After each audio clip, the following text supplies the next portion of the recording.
Segundo bloque en Zona de Lectura y es el momento de recibir a nuestra columnista Anita Noguera. Ella es la autora del libro Revoltosas y Revolucionarias, libro editado por nuestro sello editorial universitario. Hola Anita, gracias por acompañarnos una vez más. Un placer como siempre. Anita, bueno, en esta oportunidad esta mujer a quien nos vas a presentar en el día de hoy es una joven estudiante universitaria, muy pequeña ella. Contanos de quién se trata y, bueno, danos claramente una referencia sobre su biografía e historia.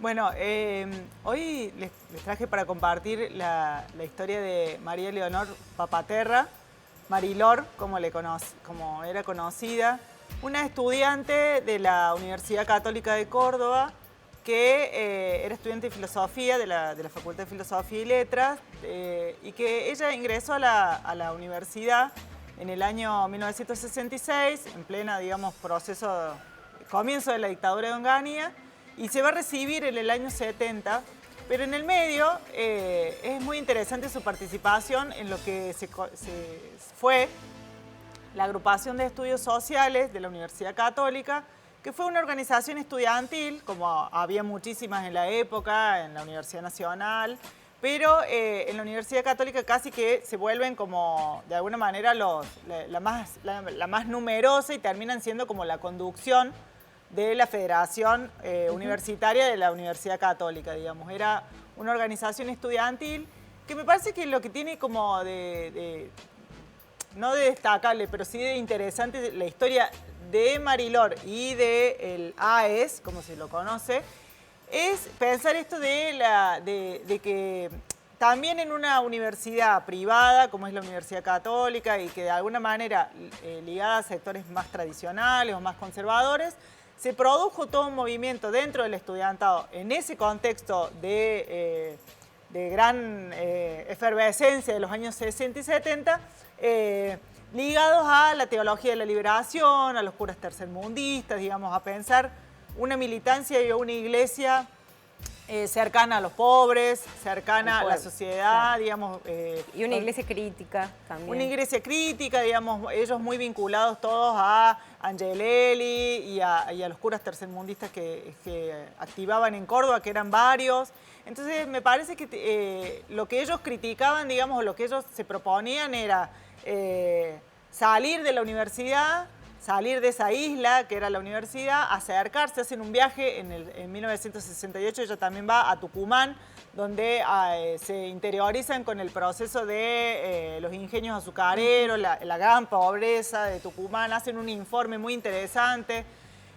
Son una de las organizaciones estudiantiles que van a tener una fuerte presencia en el Cordobazo, tienen muchos vínculos con la CGT de los argentinos, con Tosco, con distintos sectores de la sociedad cordobesa, a pesar de estar en esta universidad, digamos, con estas características. Sí, siempre considero como alejado, digamos, de estos movimientos, estos reclamos y estas banderas, sobre todo. Exactamente, que un poco esa es la tensión que van a tener hacia el interior de la universidad. Ella, por ejemplo, va a ser sancionada una vez en concreto, varias veces le van a llamar la atención las autoridades porque la Agrupación de Estudios Sociales, que ella también firma los volantes y se hace responsable de la escritura de esos volantes, asociaba esta militancia antidictatorial o por la revolución con el nombre de la Universidad Católica, porque eran parte. Entonces, claro, ahí había mucha tensión con las autoridades que digamos, todo el tiempo les estaban llamando la atención o los estaban de alguna manera haciendo como una persecución a ella y a otros compañeros, digamos, porque ella no es la única que participa, sí es delegada de su facultad y es una de las fundadoras de la Agrupación de Estudios Sociales. ¿Cómo continúa? Ella después, bueno, se recibe en el 70 y como todo el grupo ese del AES terminan yéndose primero a lo que va a ser el peronismo de base y después muchos de ellos a Montoneros. Y también es interesante su historia porque es una de las 4 mujeres que participa de la toma de la Calera en julio de 1970, que es de alguna manera la aparición pública de Montoneros junto con el secuestro de Aramburu en el 70. Y después, bueno, va a seguir activando, va a ser presa política, digamos. Hay una imagen ahí que acompaña, que ella está hablando en una conferencia de prensa cuando salen los presos políticos de Devoto. Luego de la amnistía de la amnistía. Ella no está en Devoto, ella está acá en Córdoba, detenida en Encausados. Este grupo de montoneros, digamos, hace una conferencia de prensa. Ella es una de las voceras de ese momento. Y bueno, continúa activando, continúa militando, lamentablemente como muchos otros, de sus propios compañeros del AES, digamos también, de los cuales 6 de los 9 miembros fundadores están desaparecidos. Fue asesinada en 1977 y su cuerpo restituido en el año 2000 por el equipo argentino de antropología forense. Anita, muchísimas gracias. Un placer, Un gusto, como siempre. Gracias. Yo los invito ahora a que nos tomemos un momento para el disfrute de la lectura y lo vamos a hacer de la mano de nuestros artistas cordobeses. Es casi imposible ver algo distinto en él. El mago se ve a sí mismo donde quiera que mire, porque su vista es inocente. No está nublada por los juicios, los rostros. La inocencia es nuestro estado natural, antes de quedar oculto detrás de nuestra imagen de nosotros mismos. Cuando nos miramos, incluso con la intención de ser totalmente sinceros, vemos una imagen construida a través de los años, de capas complejamente entretejidas. Las líneas y arrugas que surcan nuestro rostro cuentan la historia de alegrías y tristezas pasadas, triunfos y derrotas, ideales y experiencias. Es casi imposible ver algo distinto en él. El mago se ve a sí mismo donde quiera que mire porque su vista es inocente. No está nublada por los juicios, los rótulos y las definiciones. El mago sabe de todas maneras que tiene ego e imagen de sí mismo, pero no se deja distraer por esas cosas. Las ve contra el telón de la totalidad, el contexto completo de la vida.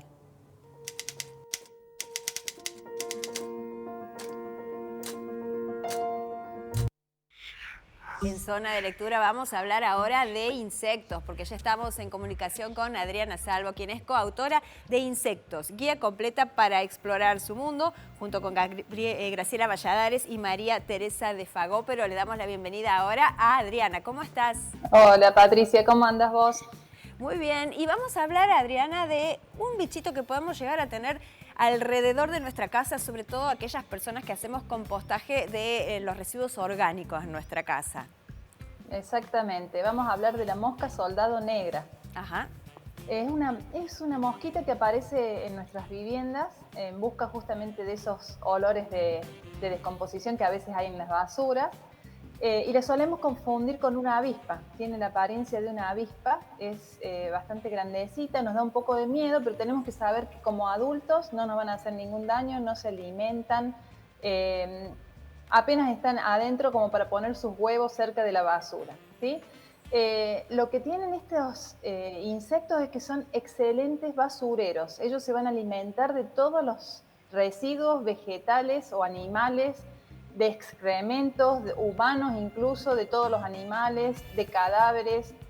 Son excelentes porque lo que hacen es restituir al ecosistema todos esos nutrientes que están en estos residuos en descomposición. Y en su cuerpo entonces van a albergar un montón de proteínas, de lípidos que pueden ser usados para alimento de mascotas, por ejemplo. Ya sea como alimento vivo, sus larvas se le pueden dar de comer a las gallinas, por ejemplo, o en forma de harinas. Y de hecho, Incluso, ¿se hace esto? ¿De hecho, se utiliza la mosca para alimentar mascotas o alimentar gallinas?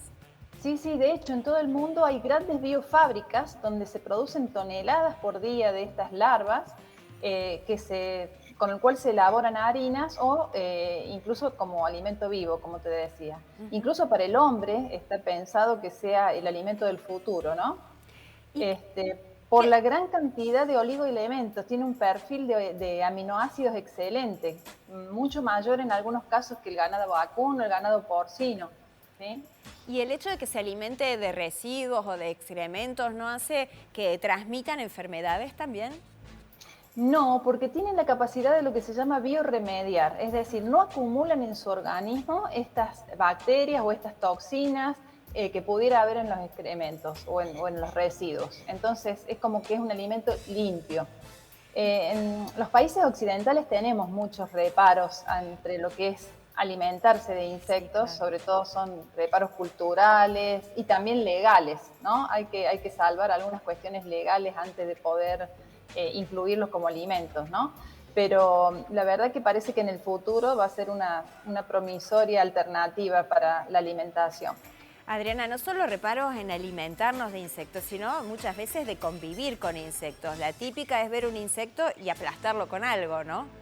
Totalmente, pero nosotros tenemos que saber que esta mosquita que se metió dentro de nuestro hogar no nos va a hacer nada. La verdad, ella está buscando dónde poner sus huevos y normalmente la vamos a encontrar en las composteras. Cuando la compostera es húmeda, que tiene mucho porcentaje de humedad, ahí vamos a ver unos gusanitos bastante grandes, pueden llegar a medir, ahí los estamos viendo en pantalla, hasta 3 centímetros. En grandes cantidades. Después, cuando llega el momento de pupar, ellas por eso le dicen soldados, porque se van yendo a un lugar seco donde van a pupar. Se van desplazando, migran desde la compostera a un lugar seco que puede ser a unos cuantos centímetros o metros, y allí va a pupar y va a emerger la mosca. Bien, si la vemos en la compostera, todo bien, pero si la vemos ya dentro de nuestra casa, ¿cómo hacemos para espantarla, para ahuyentarla, sin necesariamente tener que exterminarla? Y lo ideal es con un frasquito, un vaso, ¿sí?